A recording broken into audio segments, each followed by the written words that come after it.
Selamat petang, salam sejahtera. Terima kasih karena bersama dengan saya di Nazilin Unity Channel. Saudara-saudara sekalian, ada orang coba mengejek Datuk Seri Anwar Ibrahim dengan beberapa ejekan kecaman yang luar biasa.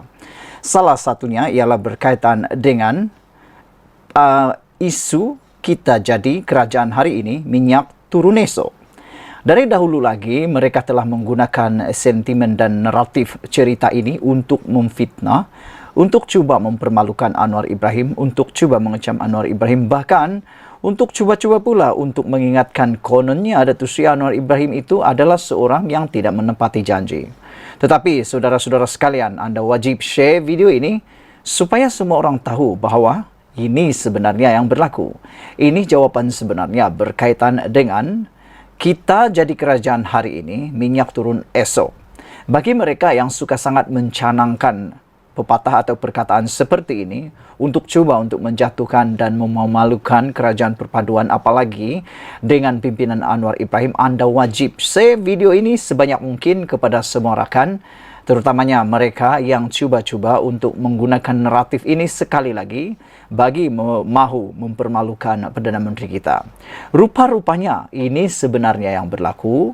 Anwar Ibrahim akhirnya tampil menjelaskan, tak tahan lagi dengan kecaman, tak tahan lagi dengan naratif untuk cuba mempermalukan Anwar Ibrahim tentang kita jadi kerajaan hari ini, minyak turun esok. Akhirnya yang kita tunggu-tunggu, Anwar Ibrahim sendiri, Perdana Menteri ke-10 kita, akhirnya tampil memberikan penjelasan. Perdana Menteri Datuk Seri Anwar Ibrahim berkata, kerajaan akan meneruskan pemberian subsidi kepada rakyat, namun menegaskan ia perlu dibuat penyasaran supaya ketirisan dapat dielakkan dan memastikan hanya rakyat yang layak sahaja mendapat manfaatnya. Anwar yang juga Menteri Kewangan berkata, pada masa ini, golongan mahakaya dan 3.5 juta orang asing turut menikmati manfaat subsidi yang diberikan kerajaan. Sejumlah 81,00 bilion ringgit subsidi diberikan kerajaan. Tertinggi di dunia, kata Datuk Seri Anwar Ibrahim. Bayangkan saudara-saudara sekalian, Malaysia yang dikatakan ini adalah negara yang maju, telah pun memperuntukkan sebanyak 81 bilion ringgit. Bayangkan 81 bilion ringgit subsidi. Ini adalah subsidi yang tertinggi di dunia. Jadi, saya nak tanya kepada anda semua, apa lagi yang anda mahu?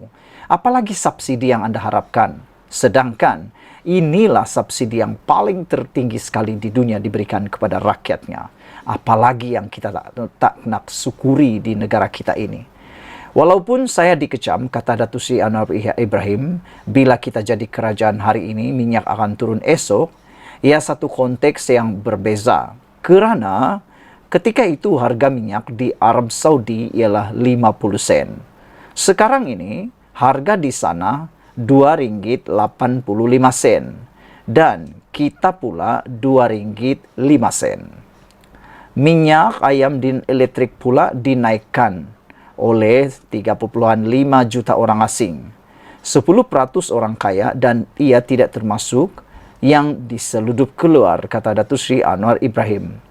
Disebabkan itulah perancangan perlu dilakukan untuk mengelakkan ketirisan berlaku, kata Datuk Seri Anwar Ibrahim. Kata beliau semasa berucap pada Majlis Perjumpaan Perdana Menteri bersama warga Jabatan Perdana Menteri bagi bulan Oktober di Putrajaya hari ini. Datuk Seri Anwar Ibrahim memberikan contoh subsidi diesel. Kata beliau, perlunya dasar untuk membaiki ketirisan diesel kerana kerajaan mendapati jumlah kereta tidak meningkat puluhan peratus. Namun, penggunaan diesel meningkat puluhan peratus, kata Datuk Seri Anwar Ibrahim. Sebelum COVID-19, banyak pengangkutan guna minyak diesel. Itu kita faham. Tetapi sekarang, kereta tak meningkat puluhan peratus.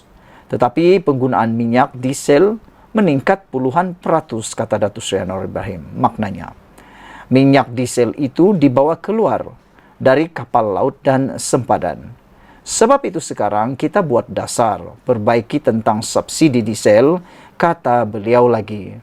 Saudara-saudara sekalian, apabila kita mendengarkan penerangan daripada Datuk Seri Anwar Ibrahim ini, baru kita sedar rupa-rupanya bukan Anwar Ibrahim tidak mau menunaikan janji beliau itu. Tetapi keadaan dunia pada harga minyak sekarang ini adalah jauh berbeza dengan waktu ketika waktu Anwar Ibrahim mengatakan kita jadi kerajaan hari ini, minyak turun esok. Kalaulah anda jadikan Anwar Ibrahim Perdana Menteri pada waktu itu, sudah tentu pada waktu tersebut minyak akan turun. Tapi apakan daya, anda tak pilih beliau. Oleh sebab itu apabila kita menuntut pada waktu ini untuk beliau mahu ataupun menurunkan harga minyak, tidaklah dapat dilakukan lagi. Kerana telah diterangkan sebelum ini bahawa subsidi yang telah diberikan oleh kerajaan kepada rakyat Malaysia adalah sejumlah 81 bilion. Dan jumlah itu adalah yang paling tinggi sekali di dunia.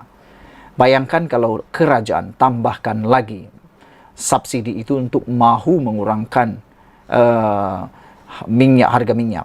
Sudah tentu uang yang sepatutnya digunakan untuk pembangunan negara kita berkurangan. Kedua, hutang kita tidak akan dapat dibayar sampai bila-bila. Tak akan kurang-kurang sampai bila-bila.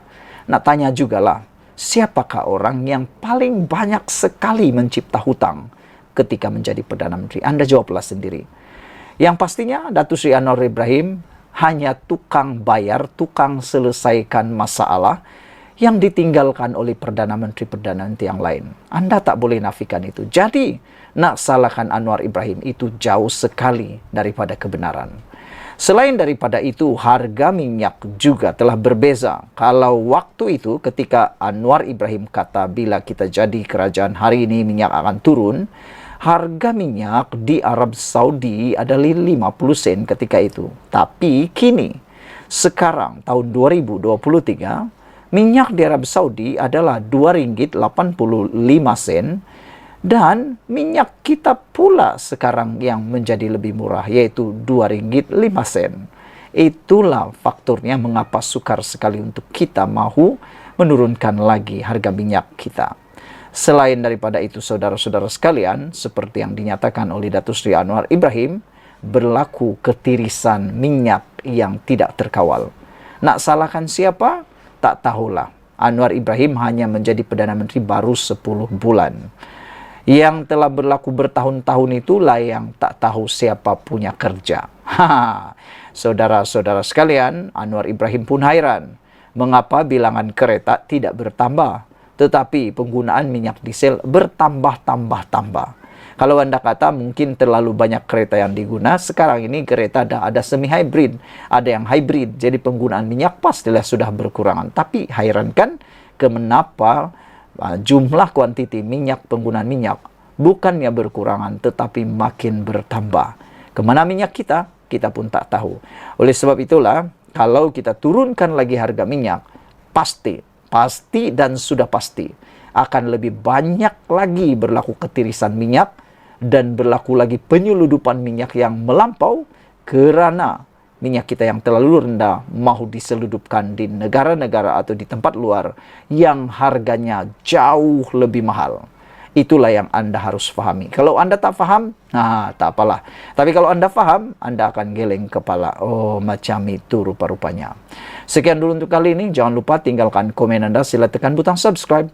Malaysia kita punya. Kita juga sama-sama cintai Malaysiaku. Kita jumpa lagi. Bye-bye.